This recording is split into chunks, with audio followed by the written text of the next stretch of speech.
অনেক মানুষ রোজা রাখে, নামাজ পড়ে না, এরকম আছে নাকি? আছে। আমরা তার কিসের রোজা? তো রোজা হইল না, হইল তো না, আমার কি হইল না বোঝানোর দায়িত্ব না হওয়ানোর চেষ্টা করার দায়িত্ব? হ্যাঁ, তাকে বোঝান যে ভাই তুই 15 ঘন্টা কষ্ট করলি একটা ফরজ কাজের জন্য, আর 15টা মিনিট কষ্ট করবি, তোর 5টা ফরজ আদায় হয়ে যাবে, ঠিক না? 15 ঘন্টা কি প্রচন্ড কষ্ট করলো।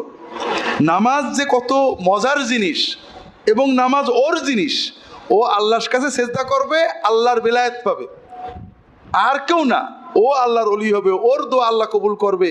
নামাজ সহজ, অনেকে নামাজ পড়ে না, রোজা রাখা সহজ, সকাল থেকে রাত পর্যন্ত না খেয়ে আছে রোজা, কিন্তু নামাজ এইটা লাগে সেইটা লাগে, অজু গোসল 19-20 খুঁটি নাটি, কোনটা হবে না আর নামাজ হবে না?